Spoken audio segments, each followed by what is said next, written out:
Well, good morning, everyone, and welcome to the environmental topic session for our virtual ITEC conference.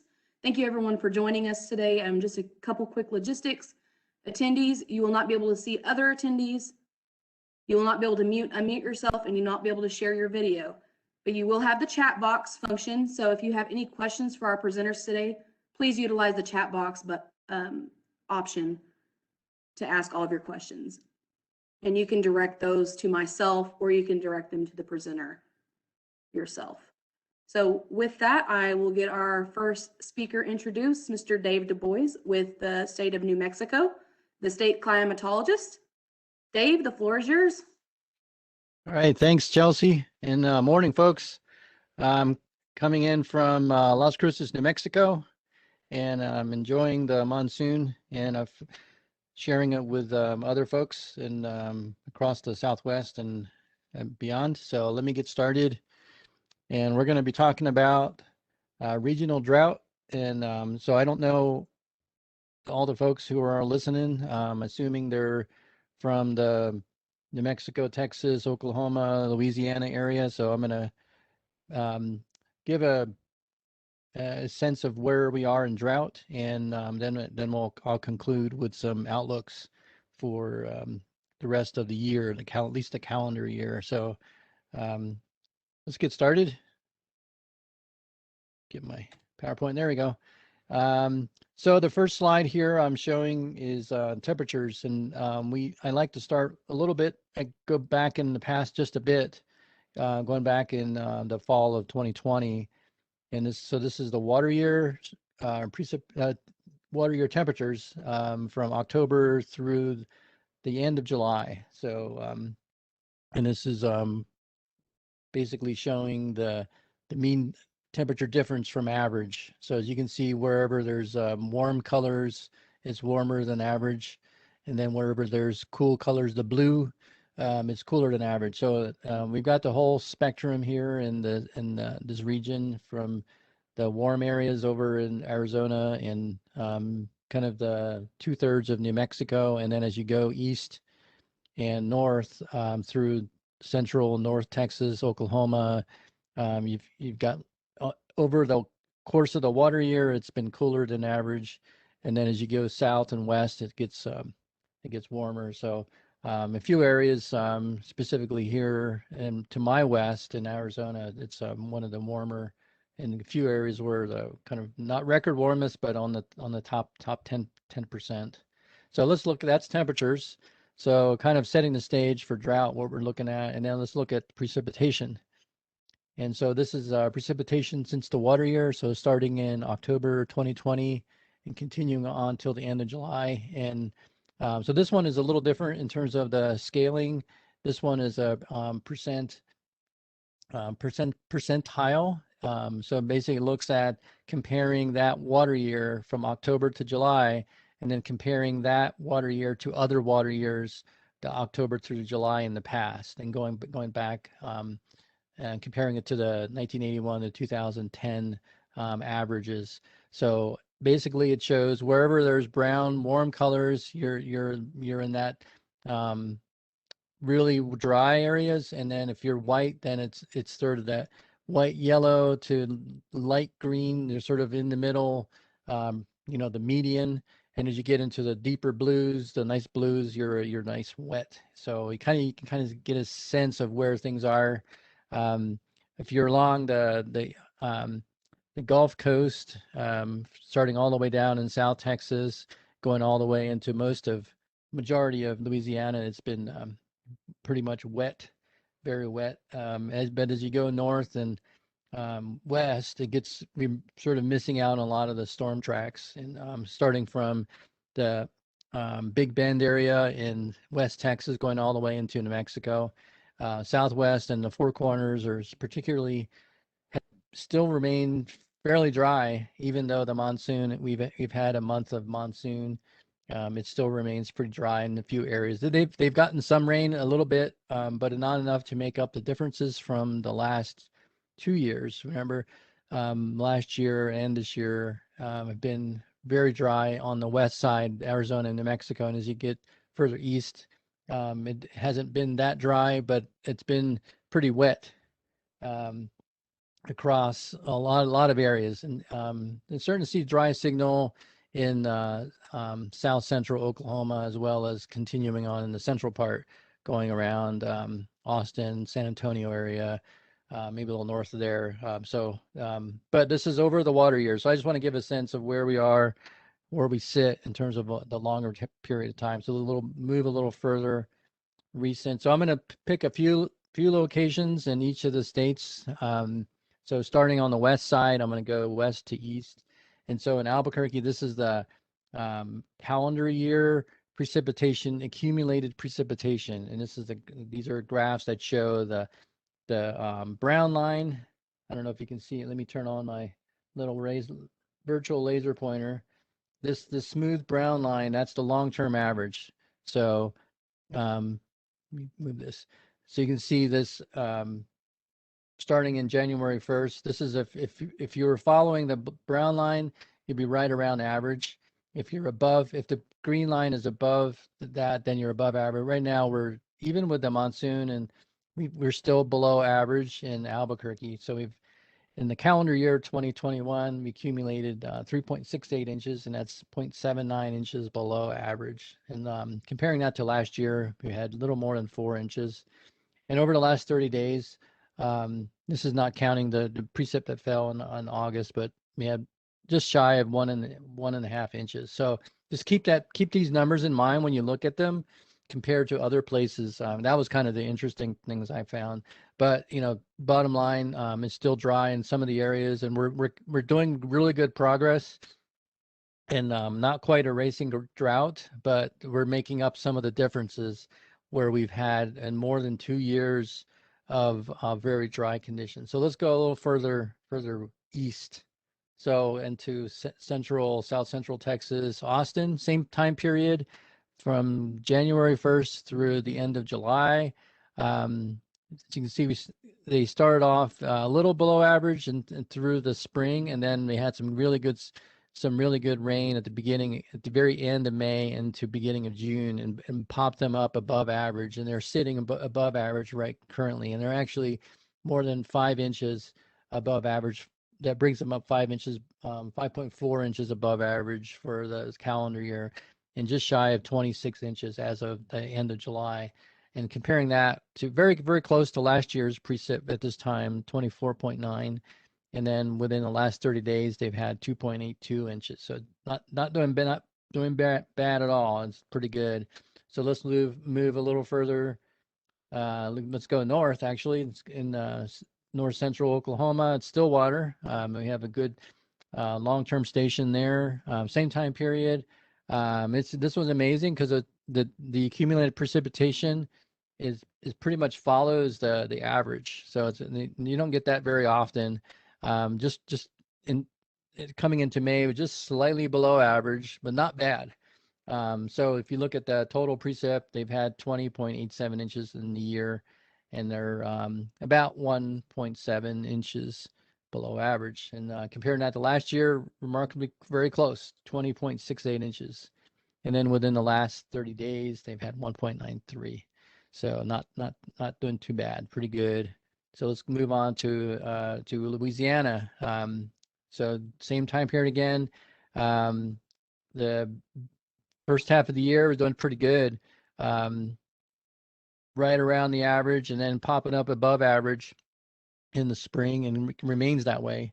And in fact, they're 14.79 inches above the long-term average for the year, and they've accumulated more than 51 inches so far this year, and that's even more than last year at this time. We had 42.7 last year, this time period. In the last 30 days, we had a little more than 5 inches of rain, so not doing really good for that area.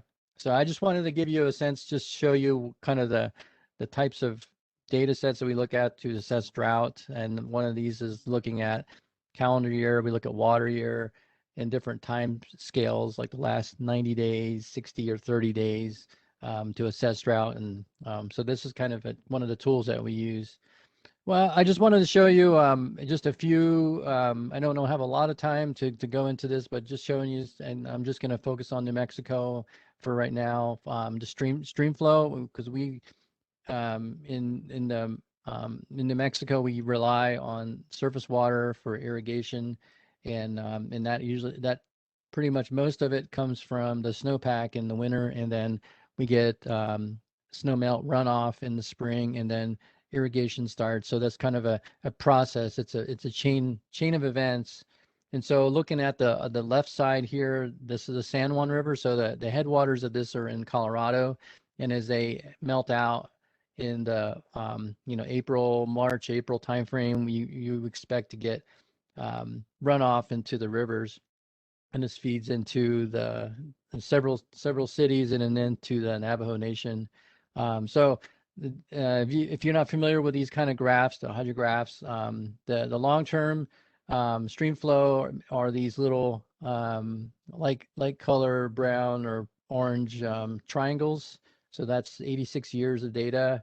And then on the left side is the discharge. So it's in units of cubic feet per second. So right around the peak of and I picked up, this is the peak of the runoff from this gauge location. So right around 5,000, little less than 5,000 cubic feet per second. And then the blue line is actual. So we're below average for the stream flow runoff from the snow. However, this part here is the monsoon. So we've actually gotten some runoff from the monsoon as opposed to the snowpack. And then moving into the Rio Grande, same kind of graph, same time scale, been below average throughout the whole runoff season, peak runoff season, still below average. And then you can see these little spikes here, those are precipitation events or rain events. And you can see where the monsoon has kicked in. You can see these spikes in over 1,000 CFS, pumping in another few hundred CFS on top of the natural flows from the areas. So this kind of gives you a sense. I mean, I did look at other states in here, but I just wanted to show you, we're, on the west, especially on the west side of our region, it's been particularly dry, and this is kind of the indicators we see in stream flow. I always want to show you a few of the reservoirs across each of the states. I just picked, there's several places to get reservoir status. This was just from the USGS, the Texas Water Dashboard, showing kind of if you look at the legend here, the blues are above average, normal is green. So if you look and see the map, it's mostly above normal and east central. And as you go to the south, it's right around normal. And as you go toward the Texas Panhandle and the Permian Basin, you can see a few of the reservoirs are below normal. I mean, below normal is defined as the 10th or the 24th percentile. So as you can see, you can see that dryness as you get further west. And moving on to Oklahoma, the state of Oklahoma, looking at reservoirs as of the end of July. Just kind of showing you the status here, and actually give some numbers in lake level and feet. And you can see the colors, the violet ones, which was majority of state, they're looking really good. There's only one over here that's below average, but overall doing really well compared to the far west part of our region. And this kind of going into that, this is the reservoir status as of the end of July on the left side here is the Rio Grande and Pecos River Basin. As you can see, the biggest reservoir on the Rio Grande, the Elephant Butte, is about 6% full as of the end of July, and as Caballo, just below that, is 8%. So basically, we had and this is the headwaters in Colorado. We had in the upper elevations, a pretty average snowpack. However, the temperatures have been very, very warm, and the stream flow and the stream beds have been very dry. And so there's sort of that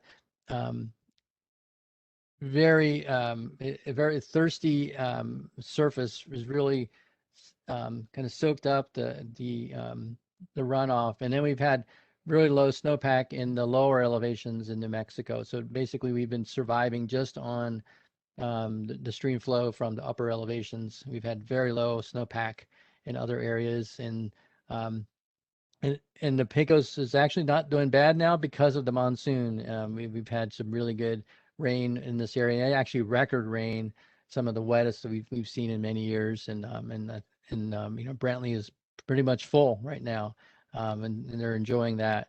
Going a little further up into this area here, that this is a blowout of that, the Rio Chama. Basically, it's sort of that indicator of dryness and aridity that we're seeing. Basically, we can't store water up here because the Rio Grande compact, so everything's flowing through the Rio Grande. Heron 21% full, Elvado 18, Abacus 37. So it's moving on to looking at the indicators of drought. One of the things we look at is soil moisture, and this is a real broad brush statewide assessment ending the week of August 1st, and just showing kind of comparing different states. As you can see, it totally makes sense if you've been listening to the news. You can see, I mean, the fires. I've got a lot of smoke here today in southern New Mexico from the fires and in the northwest, and you can see that indicating by the very short, looking at some of the percentiles, 100% in Washington State, 98% in Montana. This was very different compared, if you look at this about a month ago. It was more in that southern states. New Mexico it was sort of in that boat. It's gotten better because of the monsoon, and zero in Arizona because of the monsoon. And so it's just showing you the kind of status. We've gone up to 55%, which is actually good. It may not be good compared to others and other years, but we've had much worse. And the overall state of Texas, 30% of the soils are in the very short, and in 27 in Oklahoma and 7 in Louisiana. I just want to show you one of the products that we look at, and this is updated every few weeks. This is a satellite-based indicator of soil moisture, and this is the gray satellite. And I like to look at it because it gives you just a sense. I wouldn't particularly look at the really fine details, but it gives you a sense of when it did rain, has it responded in terms of soil moisture. And so you can see the monsoon has really kicked in, and this is the root zone. This is the top meter of soil, and it categorizes them in terms of percentiles. So the very blue are really doing well. They're really wet, 95 to 100 percentile. So you can see a few areas along the Rio Grande and down and by Big Bend going down.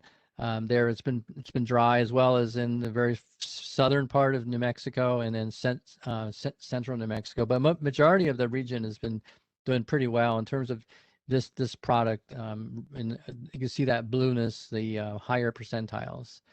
And then one of the things we look at, among many, are some other satellite indicators. This one is the NDVI from the NASA MODIS satellite.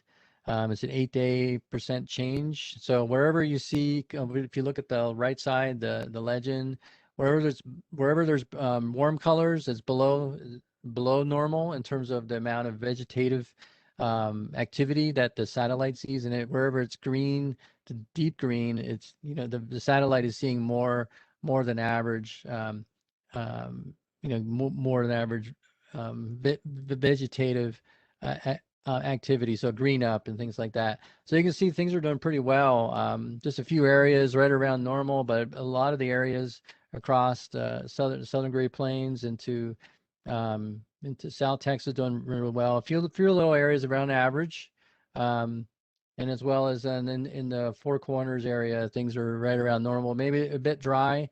There's not a lot of vegetative signal in some of these areas, and there's not a lot that come up. I've been touring a lot of that area, and there's not a lot of green coming up. I mean, there's usually not a lot of green anyway, but there's not even some of the native species haven't really just responded to the rain yet. And just one more vegetative indicator that we look at. This one is called Veg Dry, and it's basically, this is from July 25th, so sort of toward the end of July. Not really looking at the taking account any of the August precipitation here, but it's kind of, it ranks the precipitation in the vegetative response in the wherever there's red to orange, it's sort of stressed, it's drought stressed. As you can see that this whole the whole west, from the Continental Divide going west, and as well as the northern plains, pretty dry areas. The rest of the area in most of Texas, Oklahoma, Louisiana, Arkansas doing pretty well, kind of near average. A few little areas have not received a whole lot of precip, so it's kind of showing some of that pre-drought, including some of the areas along the Big Bend area still remain fairly dry. So there. Just one last thing with the this is a product that we look at that uses the evapotranspiration. So it's called the evaporative demand drought index. It kind of gives you a sense of the thirst of the atmosphere, and it goes from the legend here is blue to red. So if you see any red, that means it's showing it's very dry.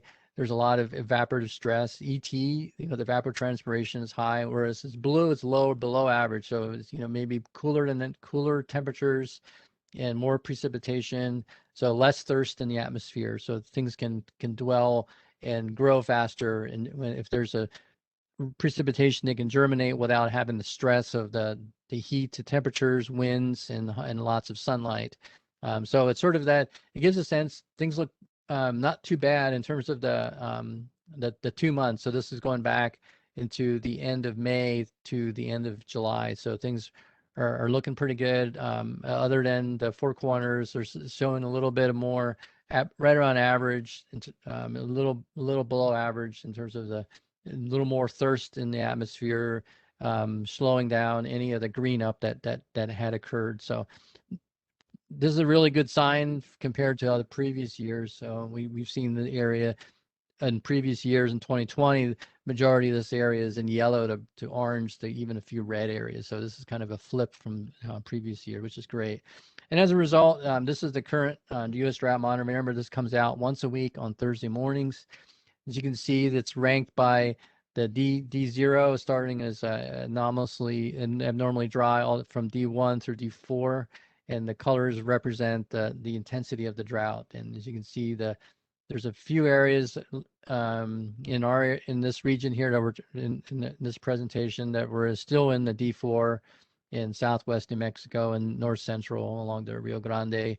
And then as you go further west, it just gets worse. And you can see that in a lot of the fires. And as you go east, there's just a few areas that have some pre-droughts, and just a spot here in northwest Oklahoma, as well as the Big Bend area. That's just some D1 there. But other than that, it's drought free. And I just wanted to highlight a couple things with what we look at. This is the U.S. drought monitor on the background, but these little triangles here are the condition monitoring. So this is the COCORAS. That's the Community Collaborative Rain, Hail, and Snow Network. We task our observers, for all volunteers, and we ask them to gauge what is it like in your backyard. And this is one of the tools that we use to kind of get more evidence to back up our decisions for looking at droughts. And so it gives you a sense of, and over here on the left is the legend. So if you can see these brown, mustard to brown, those are drier, and as you get into the blue, those are wet. So you can see a few areas, and in the near normal, they're popping up. There's a few areas here in Texas that are showing some moderately dry, even though there's no drought in terms of the drought monitor, but they're seeing some drying signals. So, and we can see this in some of the areas where we're getting D4, or we've gotten a lot of folks who are showing severely dry. So it's kind of a confirmation of what we're seeing from our observers who live and they're experts in their backyards. I just want to transition real quick to the outlook.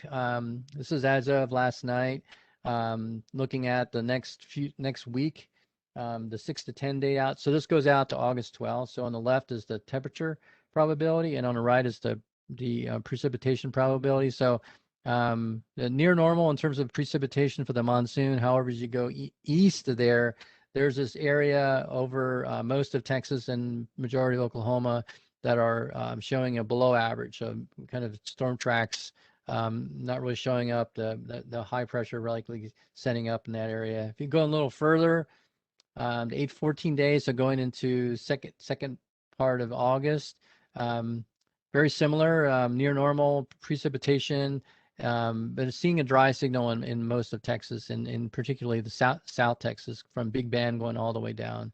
Um, you know, going all the way down to Brownsville. So in below average temperatures, so showing the monsoon still kind of still on there on the board for Arizona and New Mexico. Let's go a little further. So the 3 to 4 week, this basically takes us to the end of August. Over here on the right is our precipitation outlook. So above average, which basically saying that the monsoon is going to stick around through most of the end of the August, and showing a dry signal pretty much in the center part of the country, all the way from the Dakotas all the way down through into Texas, dry, below average. Above average is the A, and then correspondingly with the temperatures, equal chances, so it can go either way, which is good. And below average in most of Texas and Louisiana. So going a little further, I'm just doing a summary for August. For the whole month of August, showing the chances for above average for August total is looking pretty good. That's kind of confirmation of the previous 3 other slides, showing is the monsoon is going to stick around for most of the area, which is good. We really need to make up some of that dryness that we've missed out over the last 2 years, and hopefully we can get some in the western side of the state where we still have D4. Looking out a little further, almost done here. So looking out through August through October, so the sort of the end of the summer, traditional summer, and going into early fall.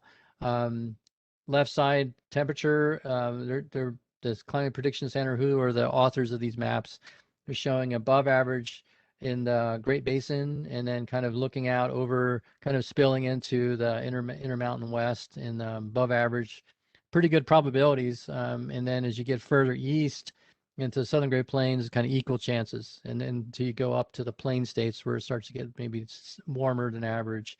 And then on the right side is this kind of dreaded below average signal of precipitation. So there's this 40% probability of below average across the Great Basin into the, going into the west side of Colorado and the Four Corners, which we don't want to hear that, but that's what it's showing. The next thing I'm going to show, I got 2 more slides here, is the drought outlook. This was released in the middle of the month, so July 15th, showing all the chocolate colors are basically if you're in drought, you're going to stay there.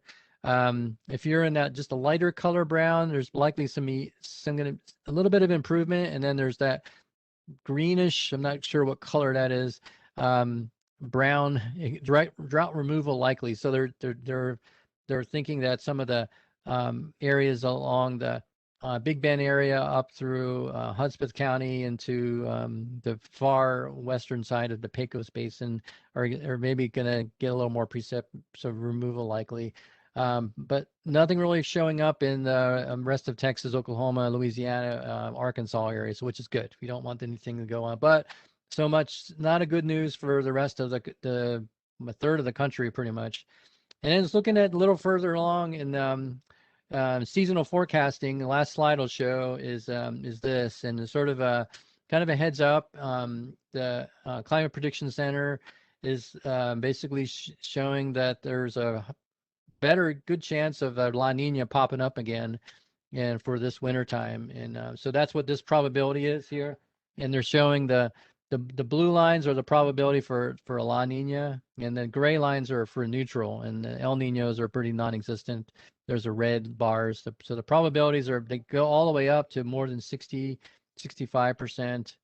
in the early parts of the winter time here. So we'll wait and see to see how strong this La Nina is going to be, or if it's going to be competing with a neutral, but it's pretty high percentage probability for a La Nina. I remember La Ninas, a lot of our, especially the southern tier states, remember the jet stream is biased north, and so we miss out on a lot of the storm tracks here. So it usually means potentially a warmer and drier for a lot of the southern states, all the way from southern Arizona all the way down to Florida, usually that signal. And as you go north, it gets less and less of that signal. But the further south you are, the more important this usually are. But unless there's a I haven't really taken consideration the tropical Atlantic activity, but it's sort of this is what it is in terms of the ENSO signal. La Nina is favored for this end of this year. So I'll leave it at that for now. And the last couple things I just want to remember, just kind of recall, is the precipitation. We're always looking for observers in COCORAHs. That's the website, COCORAHS. And basically we do rain, hail, and snow. And so we do this as we look for volunteers. This is all you need: gauge and access to the internet, and then help us out. And this is the month of July. So this is all the COCORAHs observers throughout this area. Looking pretty good. You can see a lot of observers. We need a lot more observers in Oklahoma and Louisiana. So if you're from those states, sign on up. And we need your help. So I'll stop there. I don't know if I went over or not, but good. So I think I'm game for taking questions if there's time. Hi, Dave. So I haven't received any questions in my chat box, so you may check yours real quick. Make sure you didn't receive any questions there. Oh yeah, I got one from Brianna, and the question was, what did ENSO stand for? Again, that's the El Nino Southern Oscillation. So there's 3 different phases of the El Nino Southern Oscillation. There's there's one. It's the tropical Pacific, starting over by Ecuador, running along the equator. If that's cooler, then we see a La Nina, and if it's right around the average, that we call that neutral. And then if it's warm, it's El Nino. And then what the nice thing about it, we have a correlation of the sea surface temperatures and the location of the winds and the convection that's correlated to the storm tracks in North America. So very interesting. It's pretty cool system. However, we don't like to see the La Ninas. However, other places do like to see La Ninas. So there's some people benefit from it and some people lose. So I got one comment in my box just now, and Lily is asking if you can go back to how to sign up for the observers needed for hail, sleet, and snow, etc. Yep. And then we'll make that our last question, and then we'll move on to the next speaker. All right. So it's the website there on the bottom right. It's COCORAHS.org. And there's once you go on that page, take a look at it, see all the things you can do. And on the upper right of that webpage, there's a join. And I signed up a couple observers yesterday and getting them started up. And basically the gauge there on the left, that's the official gauge. And we only accept reports from the official gauge so that we have all the same tools. So, and I think the last time I checked, it was some like $30 some, $40 for the gauge. And you know, they're pretty good gauges, and even the National Weather Service starting to use those for some of their observations. So, and then on the right are the technology we use to enter the data. I use my cell phone to enter the data, so you don't have to go on your computer. So, check it out. Sign up. Awesome. Thank you so much, Dave. We're going to move on to our next. If anyone has any questions after the fact, feel free to email myself or email the presenter directly. Selena No Ear with the Osage Nation is going to be our next presenter. Selena, the floor is yours, and I have given you presenter privileges to share your screen.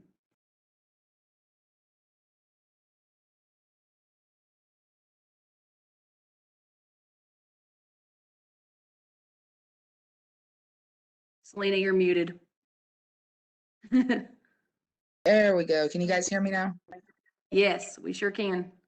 Okay, I am Selena No Ear. I am a language teacher for the Osage Nation Language Department, and I am a member of the Osage Nation COVID Task Force. And I am here today to talk to you guys about a project that we did with our CARES funding. And if you will give me just a minute, I will get it up here for us. Okay, hold on. me just a second.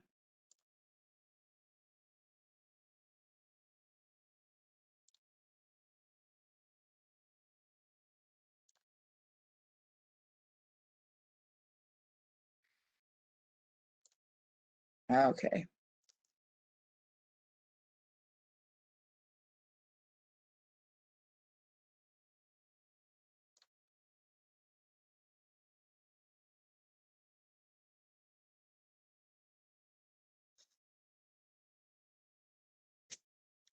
So, can you guys see my screen clearly?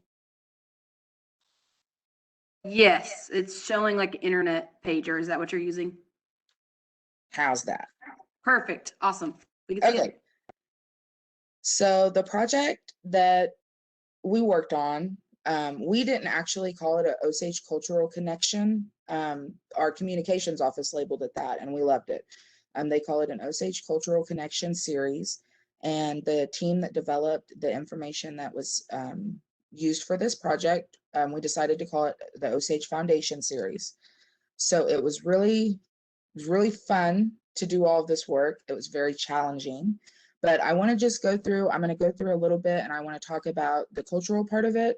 And then I want to show you guys some of the videos that we created. And then after I get done with that, then I want to talk to you about how maybe this kind of information coming from your cultural department can help all the people that work in these different ENR type jobs, environment and natural resources. So I just want to go through this presentation. Okay, so what is culture? According to the Oxford Dictionary, it is the customs, arts, social institutions, and achievements of a particular nation, people, or other social groups. Synonyms include civilization, society, way of life, lifestyle, customs, traditions, heritage, habits, ways, values, etc. Think about what culture means to you. Now think about the foundation of your people's culture. How would you capture that image? And here's an image of culture that I absolutely love showing to other humans. So if you have not seen a cultural iceberg, this isn't the best. You can Google this and find it much more clear. But I love a cultural iceberg. So as you can see, it's very easy to see what's on the top. You've got language, your folklore, dress, literature, food, holidays, arts.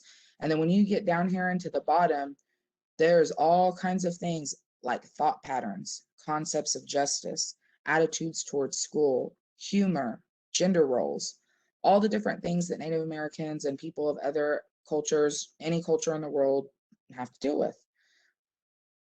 So does it look familiar? It did to me the first time I saw the cultural iceberg. This image rings true to the layered complexities associated with culture. As you can see, parts of a people's culture are clearly visible to the naked eye. How someone dresses, how they wear their hair, what language they speak, what they cook or what they don't cook. Our task was to jump off of the iceberg into the freezing water and take a look at what was below. And even though we didn't know exactly what we were doing at first. So who was I jumping off the iceberg with? So my team. Chief Standing Bear came down to the Osage Nation Heritage Center where the Osage Language Department and the Cultural Center are located. And he introduced us to a producer. Her name's Amanda Clinton. And she is who Chief Standing Bear wanted us to work with on this project.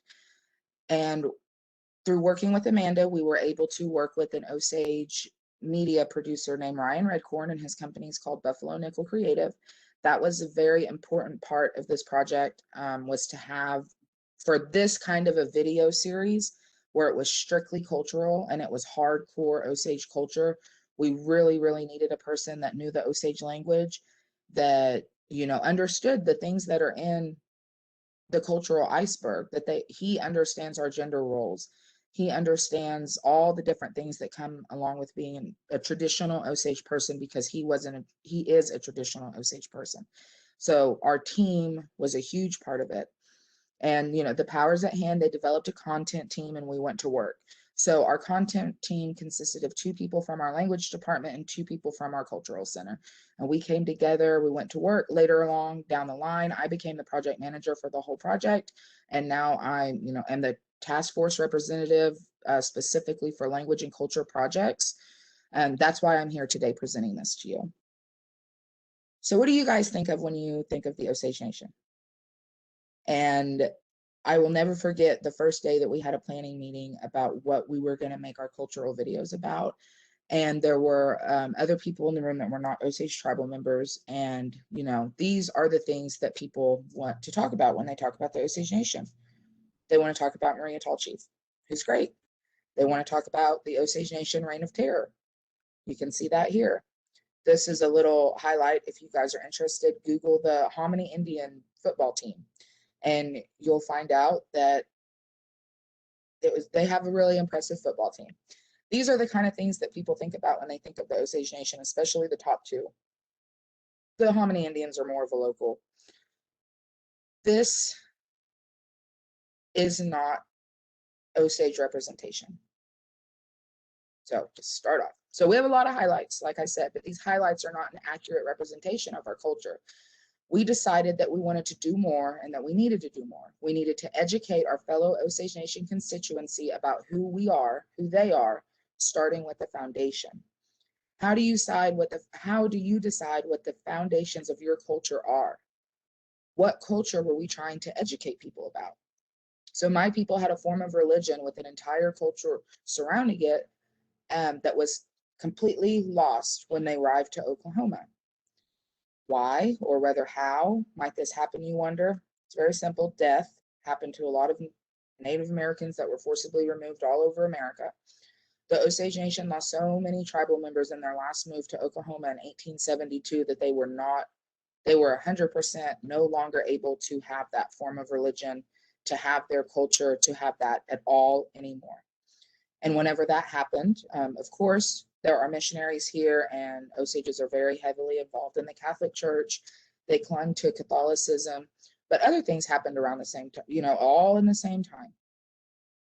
In 1884, the Kaw tribe shared their ceremonial dance with the Osages in Pawhuska and Hominy, and close to the same time, the Ponca tribe shared their ceremonial dance with the Osages located close to Fairfax.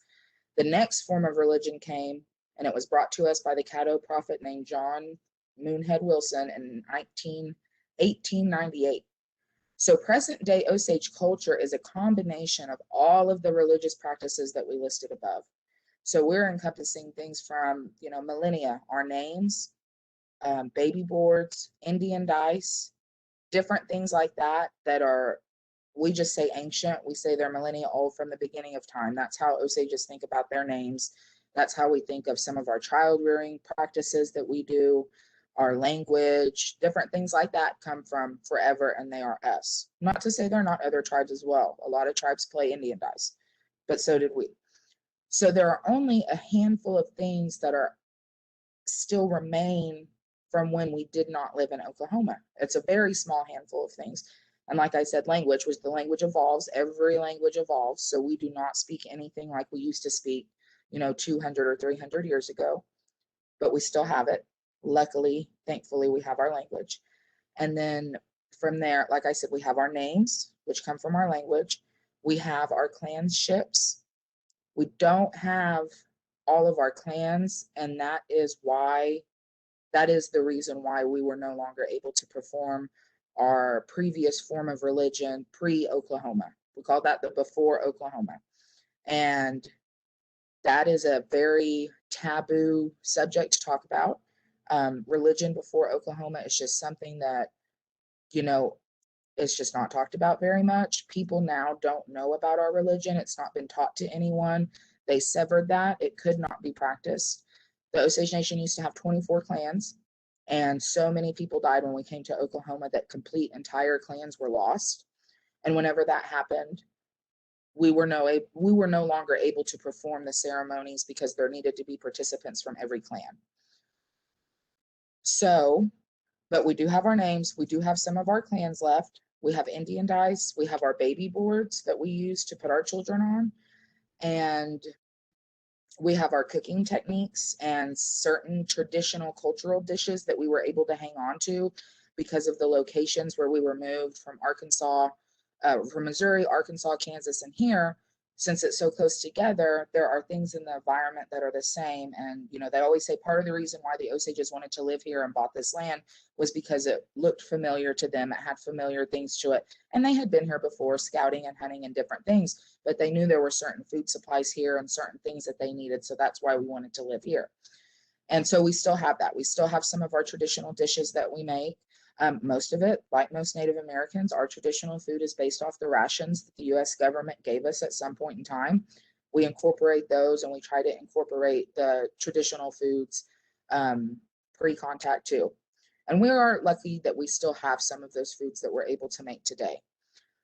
So other than that, there's not hardly anything in our culture that I would say is truly 100% Osage. But we have this, well, our clothing, we have our clothing, and we have certain songs that are Osage.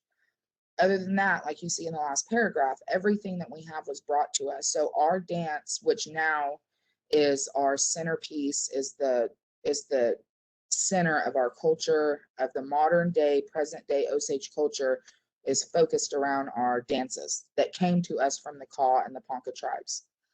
We also have a focal point with hand games. Hand games came to us from various different tribes to different individual families throughout our reservation. An example in my family, our hand game sticks came from an Oto family. I'd say maybe close to probably 100 years ago, and I was able to use those hand game sticks at my wedding last year, so that was wonderful. And so we still have certain things like that, but there's a lot of Osages, they don't know that hand games didn't come from Osages. They don't know our dances came from other people. And so while they may not originate from us, we are lucky enough that we had these other tribes back, in older times when times were different, when they had fellowship that shared those things with us, and now we're able to carry on. So we take all these different things, we put them together, and that's what we have today. And this is what we're trying to encompass.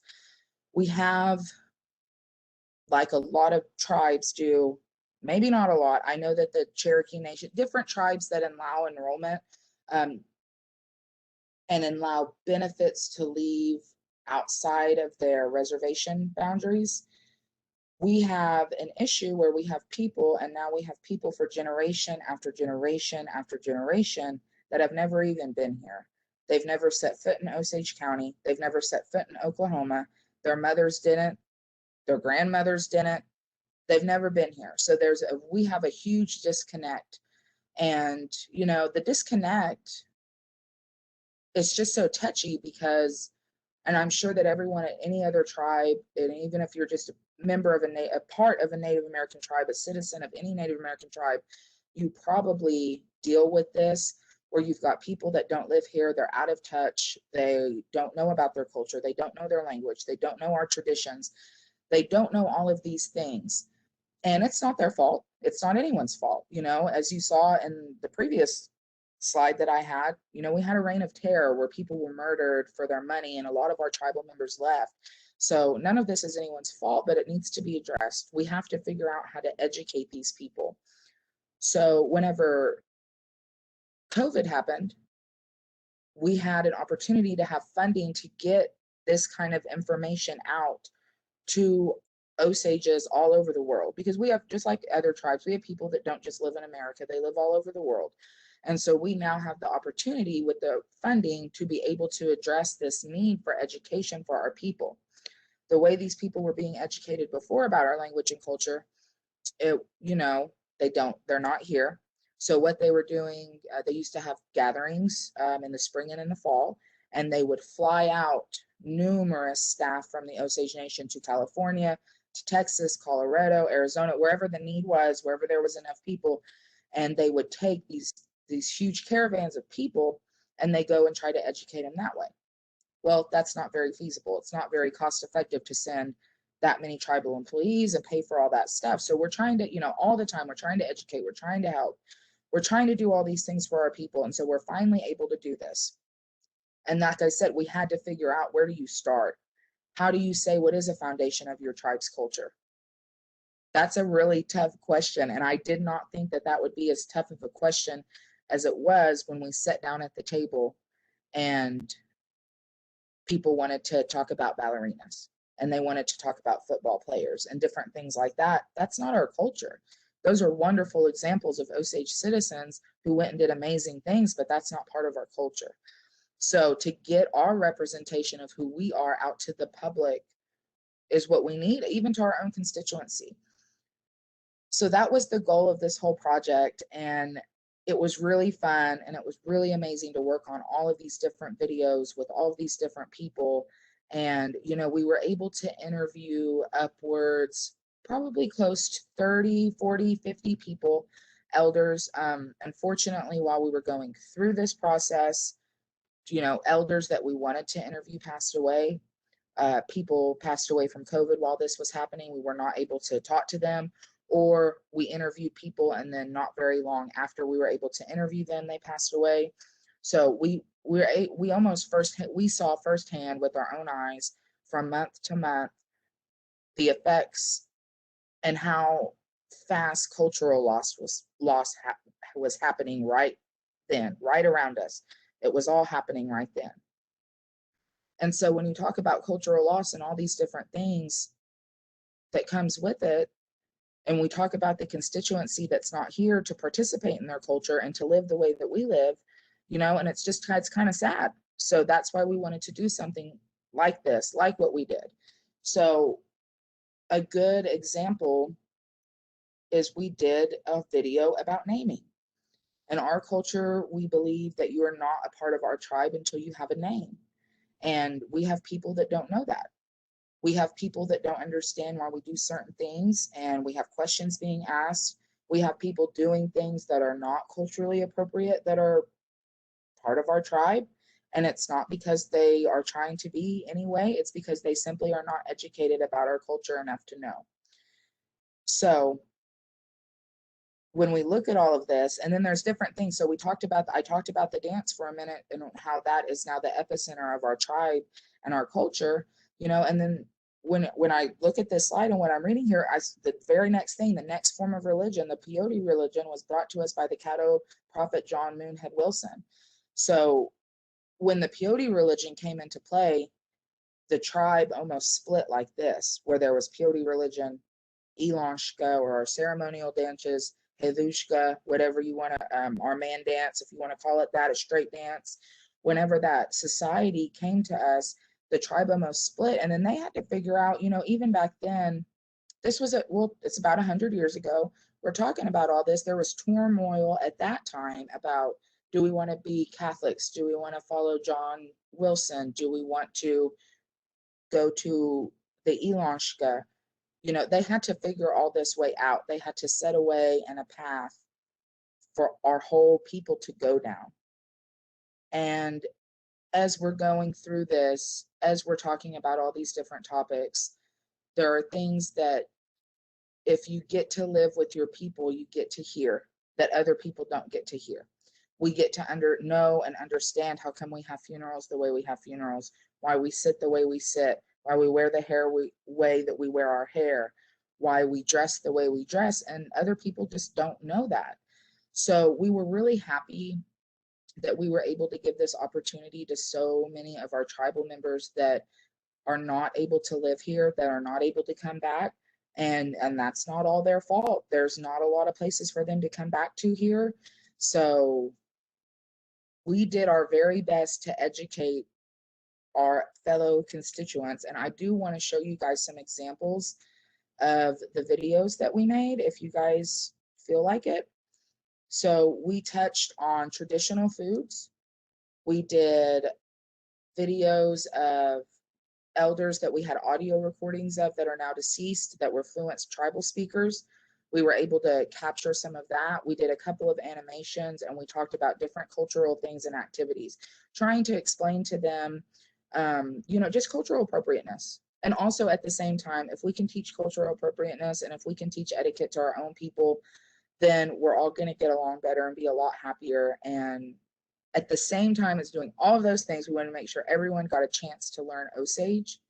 So I want to show you guys a couple of the videos. I hope that you like them, and I hope that this all works.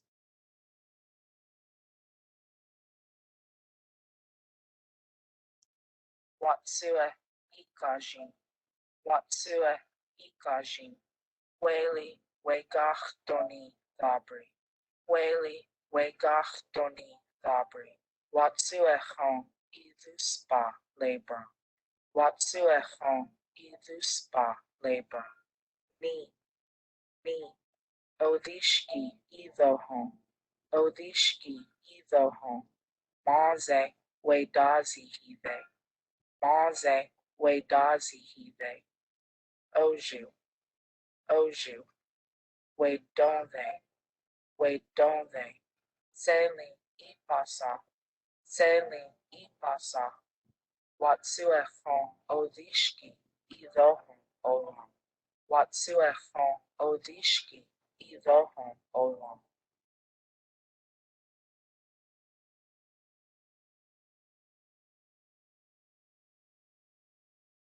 Nishtake watsuechon ozokahi. Nishtake watsuechon ozokahi. Selena, are these just audios or are they actually videos as well? Oh, you guys can't see it? No, we're just hearing the audio. I wasn't sure if it was just audio or No, it video. was supposed to be the video too. Okay, hold on. Let me see if I can figure out.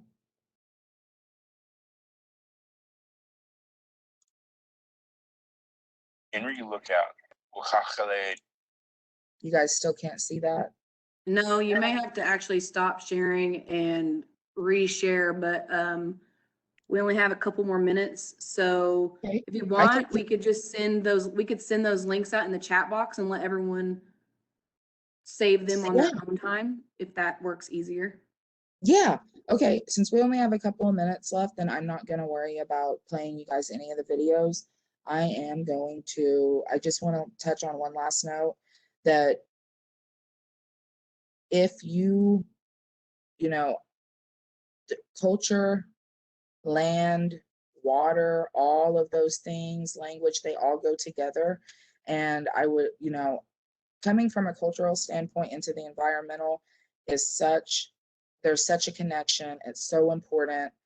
The work that we all do when it comes together is so important for our people. And I hope that the people that are listening to this, the people that are watching this, I hope that if you ever need anything from your cultural department, if you ever need anything from your language department to help you guys, reach out to them, work together. The land, water, culture, our people, it all goes together. It all merges. It's all the same, in my opinion. That's what we eat. That's how we live. All those different things. They're so important.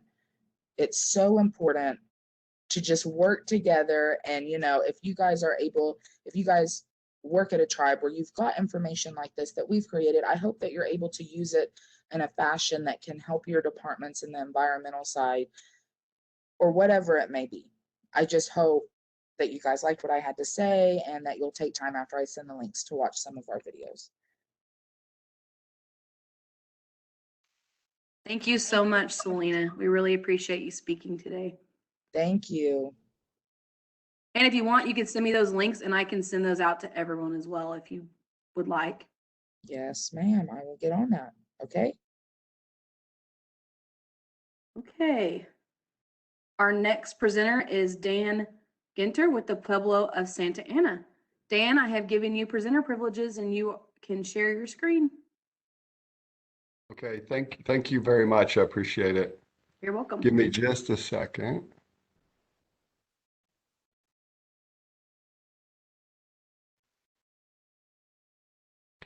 Get the PowerPoint up. Can you guys see that? No, we cannot see. You're going to have to hit the share button on the bottom of the screen. You have to hit share and then select the PowerPoint. Okay. No, I thought I did that, but let's see. So share again. Share PowerPoint. Share. Is that good?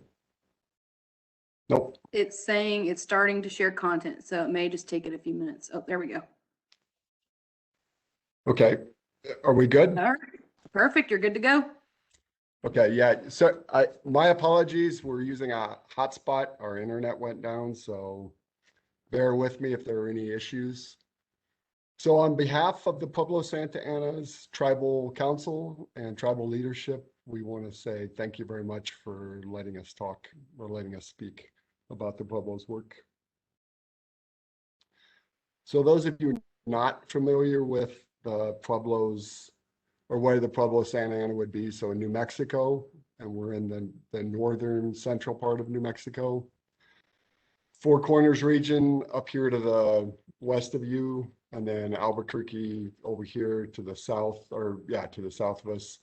This is a piece of property that the Pueblo just purchased in 2016 to try to reclaim some of their cultural land base.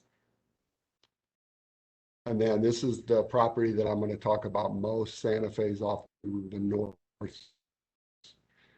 east of us, give you guys a little bit of a idea of where we're at. And then just an idea of the habitat that we're talking about. So juniper woodland, grassland, and then shrub, and then riparian habitat on the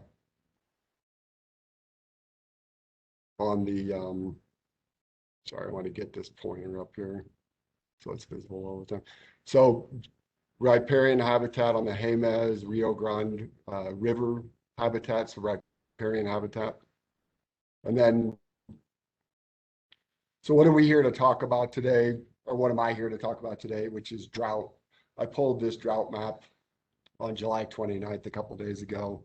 It just gives you guys an idea of what the Pueblo's dealing with. So we're over here somewhere. So we've come out of exceptional drought and we're heading into extreme drought, which is pretty typical for the Southwest and especially this Four Corners region. And the peoples of this area have been dealing with this kind of these kind of climatic events for thousands of years. So they're no strangers to drought. But as the Department of Natural Resources and the tribe moves forward, we're really interested in what can we do to weather drought in the Southwest. What are the kinds of things we can do to mitigate and be proactive with respect to resilient ecosystems in what is essentially a semi-desert ecosystem. And it all starts with creating healthy soils and decreasing bare ground, building soil microbial communities, and all the things that come with that, which when you build healthy soils, you build healthy plant communities, and that all plays into healthy soils. And the ultimate goal is for the maintenance and enhancement of sustainable wildlife populations for future tribal generations. And so some of the landscape management practices that the Pueblo is putting into place, are environmental data collection, which is huge, as well as a lot of long-term practices and programs that the tribe has put into place, as well as setting aside wildlife corridors, prescribed livestock grazing. And one of the things that I want to point out is our department and the tribe, Pueblo Santa, has done a ton of work about all the stuff that the Pueblo's done. But I don't have an hour and a half, so I'm going to hit on things really quickly, and I'm going to move through this presentation pretty quickly, and things are going to seem a little disjointed.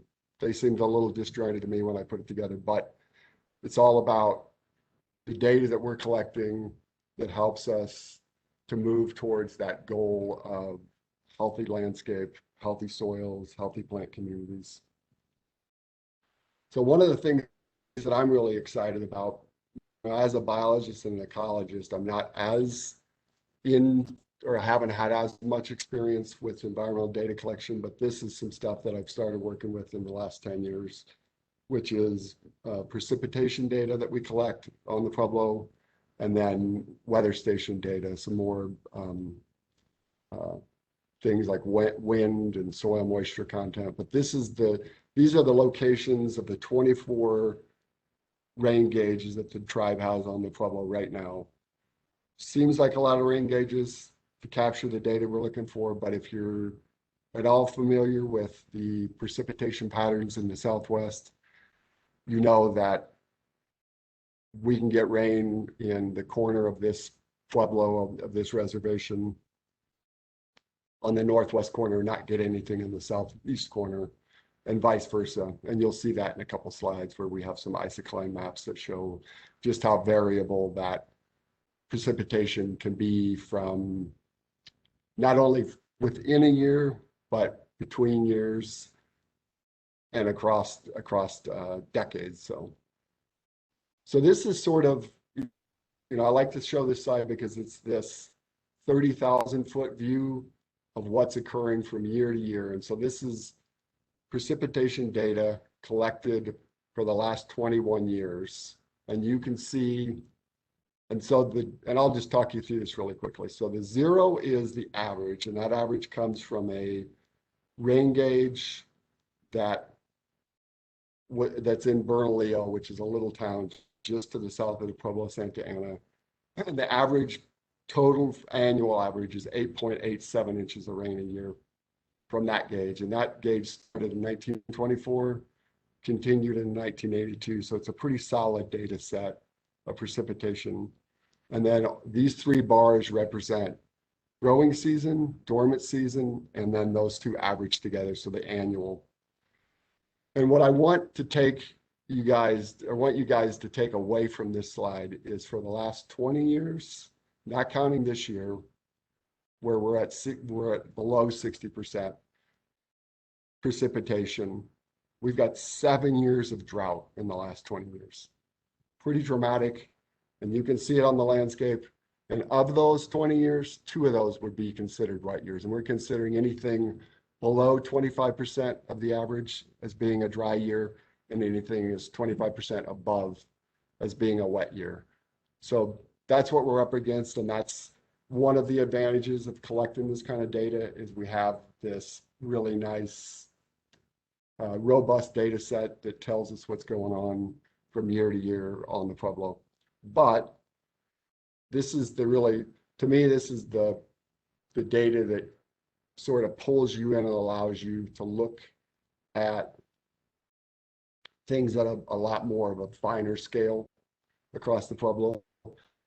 And you can see in this case, and I use this slide often because it really illustrates the potential for one part of the Pueblo land base to get a lot of precipitation and the other part to be pretty low in terms of precipitation. And overall, this data really pulled that particular year, 2013, up into almost a wet year, but I think it was more of a normal year if you look at the average for that year.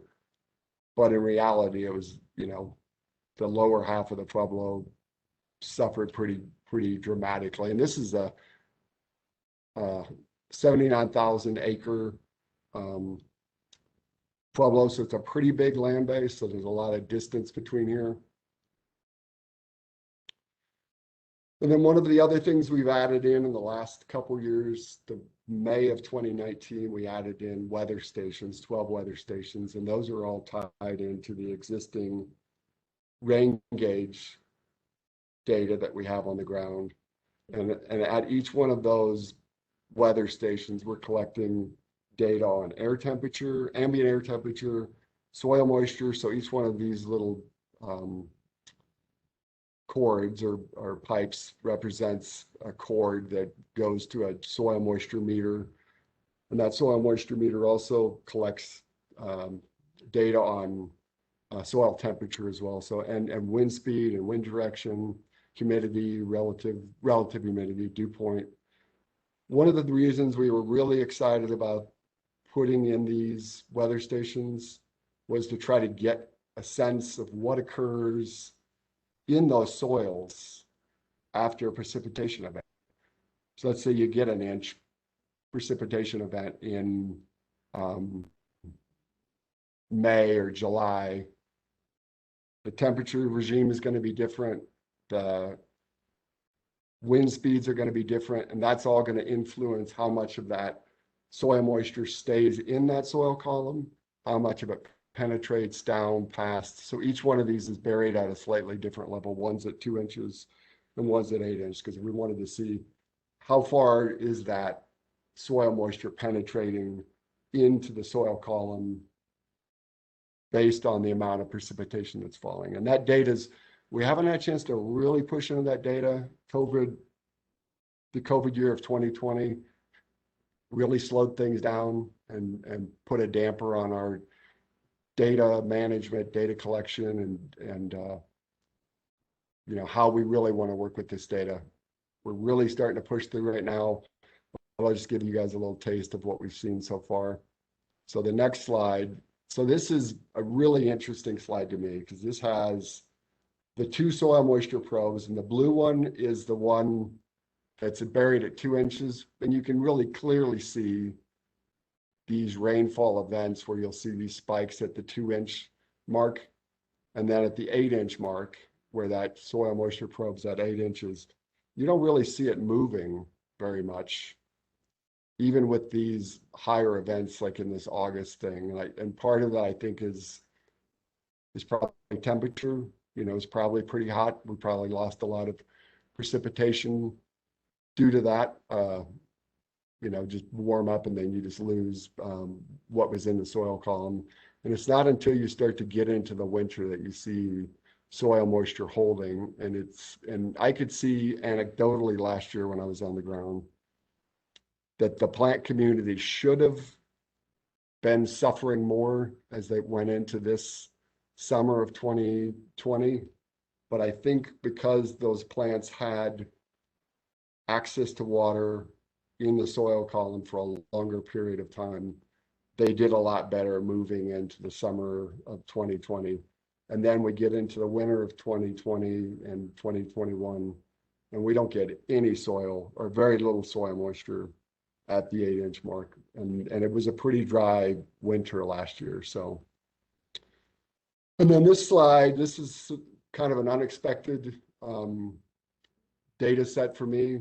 And these are just examples of what we're collecting. And these are all from one weather station. But I'll talk through this one really quickly. So the blue line represents the ambient air temperature. So air temperature at 5 to 6 feet above the ground. And then the green represents the soil temperature at 8 inches. So that's staying pretty static. And then the brown is the soil temperature at 2 inches. Stunning difference between ambient air temperature and soil temperature, which anybody who walks out to their car in the middle of the day realizes that your car is pretty hot because it's just sitting there soaking up sun. And I think, you know, it's clearly what's occurring here. But it once again plays into soil health. If you can get cover on the ground, you can get, you can decrease bare ground. You're going to decrease these high soil temperatures, and you're going to give the opportunity for seedling establishment for plants and for just an overall cooler environment for the plants that are on the ground, because they're not dealing with 115 or 105 degree temperatures right at the soil surface.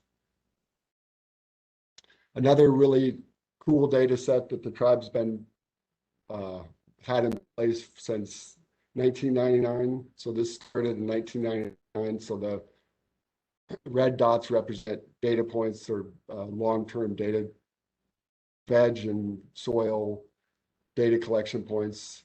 2020, sorry, go back to that. So the blue ones were put in 2020, green ones were put in 2021. And we collected everything from species diversity, canopy, cover, composition richness, photo point monitoring each one of those sites. We've done that a couple of times.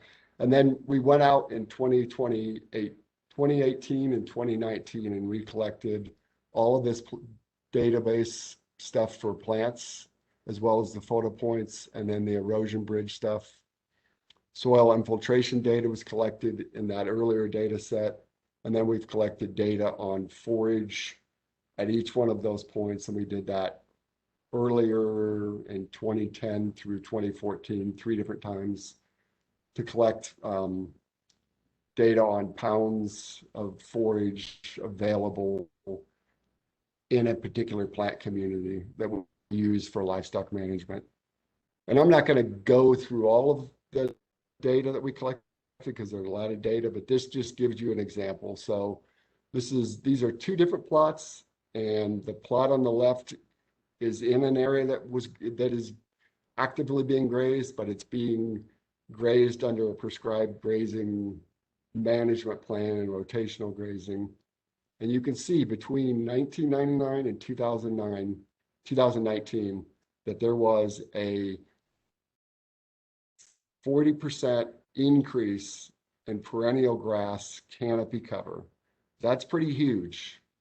And then even in this plot, which was not a grazed area, but it was an area that was set aside from grazing and just left for wildlife, and you could see a 20% increase in canopy cover. So when I look at this data, I say, oh yeah, so our practices and data gathering that we've been doing shows me that the tribe's headed in the right direction in terms of mitigating for climate change. So photo point monitoring, I think people tend to underestimate the importance of photo point monitoring. So this is one of those plots where data was collected on vegetation, and you can see in 1999, there's a little bit of stuff going on. This was collected in the summer, but it's a lot of weedy stuff, a few little subshrubs, some bigger shrubs in there. And then by 2006, you can see a lot more stuff going on. You know, as a biologist and a botany person, I'm looking at this saying, yeah, that's good cover and there's a lot going on there, but all of those are, or not all of those, but a lot of this stuff in the foreground is perennial vegetation that has some value, slows down moisture as it's falling, captures some precipitation in the grass. But what you really want are these perennial plants, these perennial grasses that are going to have these big, deep root bases and the ability to capture moisture, hold it in the soil, and build soil.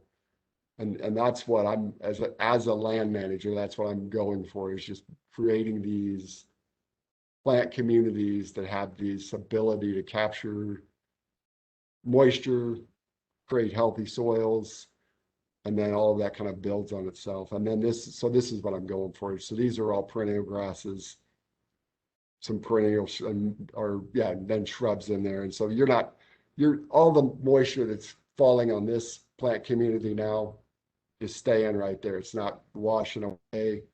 You're not losing any soils to wind erosion. Let's see, so then erosion bridge stuff. So 4 of these were set up at each one of those plots, and they're pretty straightforward. They just measure soil profile. The 2 rebars on the side are permanent. They stay in the ground. This bar comes out, it's like a 3-foot bar, and then these pins get dropped in there, and you just measure the height of the pin, so you get this data. Looks something like this. So you end up with this data, right? So this is a data set of 26 of those plots. Take home message on this one is, if you look at the average of those 26 plots, you're not seeing much in the way of soil loss or soil gain. And that tells me, again, from a data collection standpoint, that the Pueblo's practices and projects that they put into place have really reduced soil movement on the Pueblo, and that's what we're really interested in. And on a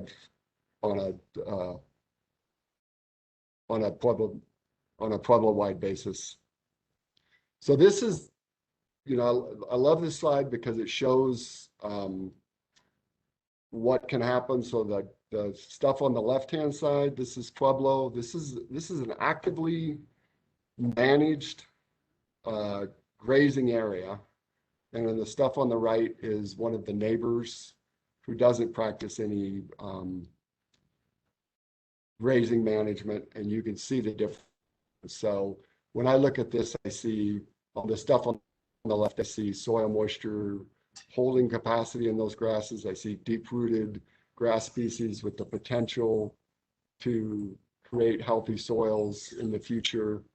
And when I look at the stuff on the right, I mean, I don't really need to beat the drum on that one too much. Another picture, same thing, you know, not actively managed, and there's some grasses in there, but they're really struggling. You know, this is what you really want on the left-hand side. And you want it, you know, you want to practice really active grazing management, because if you don't, you're going to push, if you're overgrazing your landscape, if you're taking more than 40% of the above ground foliage of those plants, you're going to slowly reduce the below ground root base. And every time that plant has to start growing, it's going to have to use below ground root mass to get up to rebound at the end of the year, or when it hits its growing season.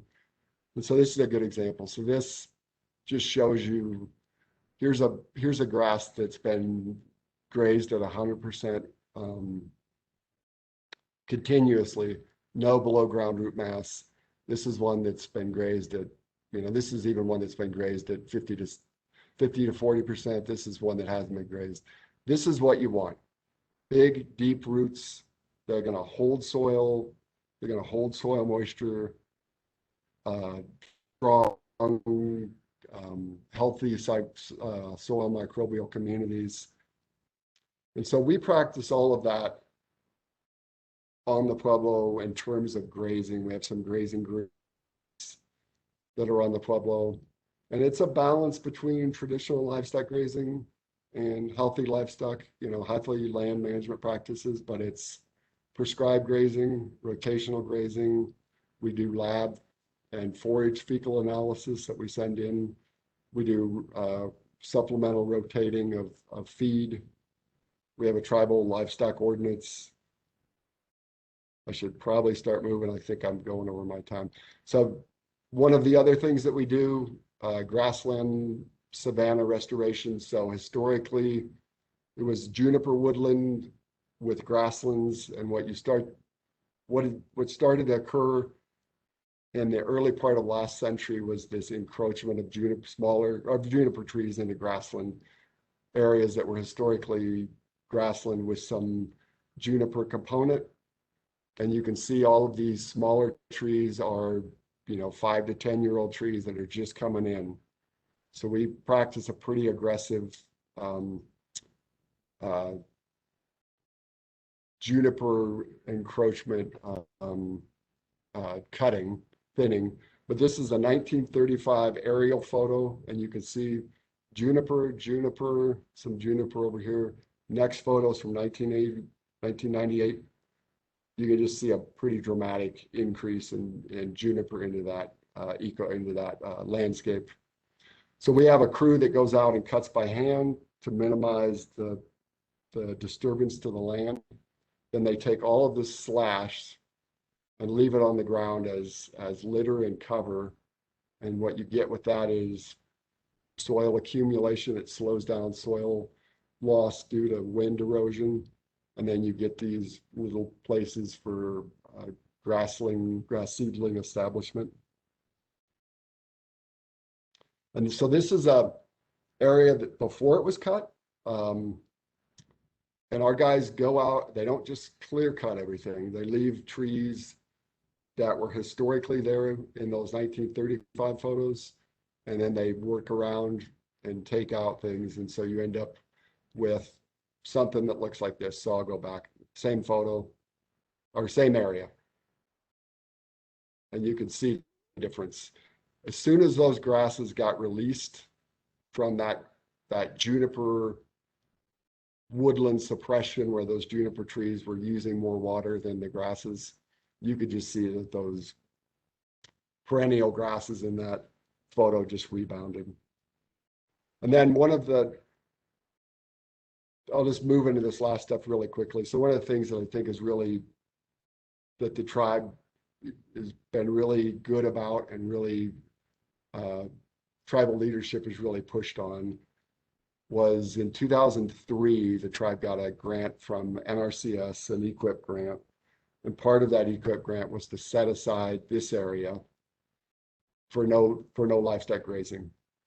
And at the end of that 3-year grant, the tribe and tribal leadership and tribal council said, let's just leave that as a wildlife set aside area.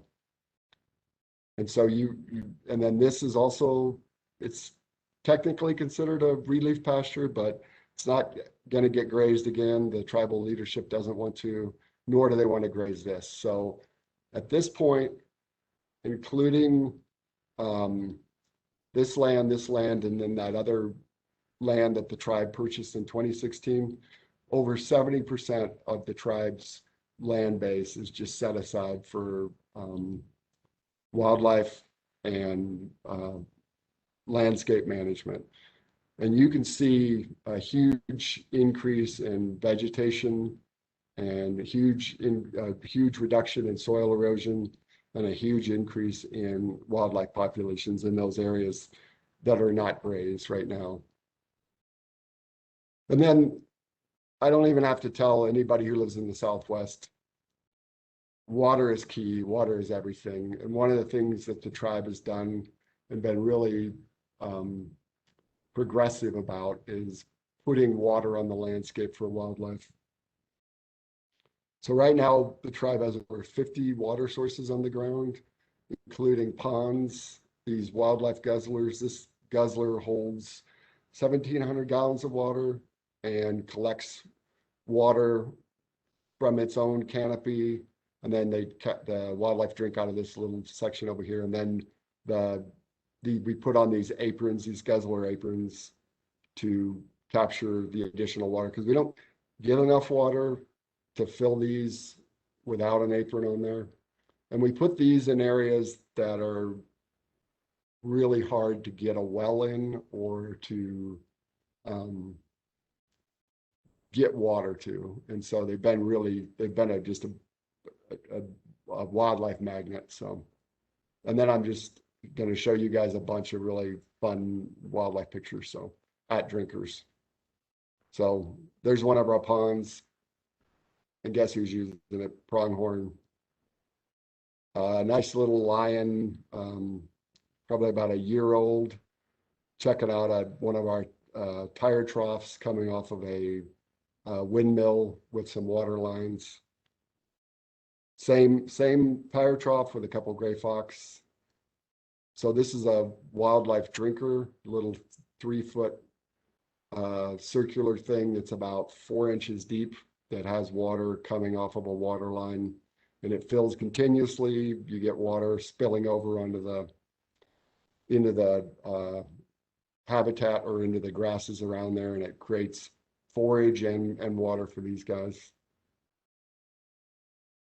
A nice little family of lions, mother with the 3 sub-adult kittens, probably in their 11 to 12 months old. And this, when I look at this picture, I see that tells me that you have healthy prey populations if you've got a female lion that can bring 3 adult kittens to get 3 kittens to adulthood. And then I don't think this is going to play, but we'll see. Oh, it is going to play. So this is one of our wildlife ponds, and during the summertime, always very popular with to see these guys come in. They are always here during the summer, bathing, trying to cool down and get the insects off them.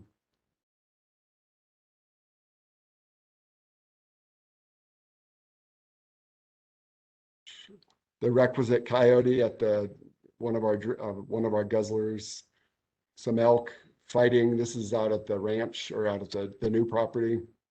Some bull elk fighting each other just because that's what bull elk do.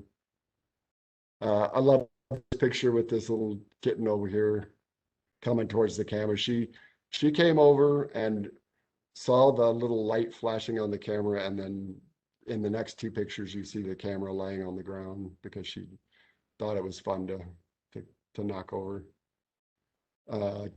Couldn't have a photo slideshow without some little cute baby elk. And then one of my favorites, this is a bear that had been coming to the Pueblo for a while, and he would always visit this particular drinker, and in this picture he looks pretty cute sitting.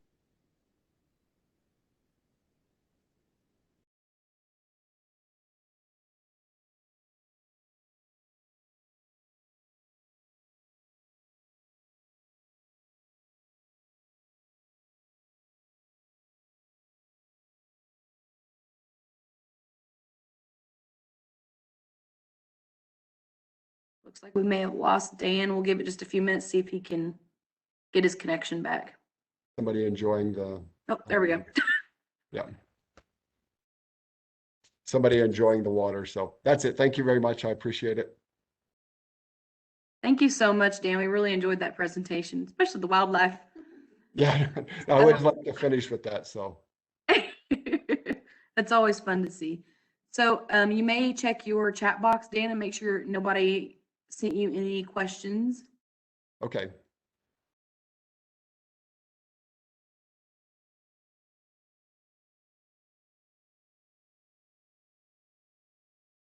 I didn't receive any on my end. Oh, psych. Yes, I did. I just had a couple thank yous, and so thank you everybody. I appreciate it. I actually have one question, Dan, from Yeah, go Emma. for it. She said, what units were the soil moisture data in? I that was that volume soil moisture content, and it measures it in the EWC, I think is what it's called. But then it's just easier to see it as a volume, soil moisture volume. And I can talk more about that if somebody wants to reach out to me at DNR. I can talk on the phone if somebody wants to just call, and we can chat about weather stations if somebody's interested in putting some stuff on the ground. Okay, awesome. Yeah. So Emma, if you want to email me, if you want to talk further about that with Dan, more than welcome to. So with that, thank you. A big thank you to all of our presenters today. We really appreciate you guys coming on. And our next session for the ITEC conference will be starting at 1 o'clock with the sustainability and environmental preservation. Thank you guys again, and see you soon.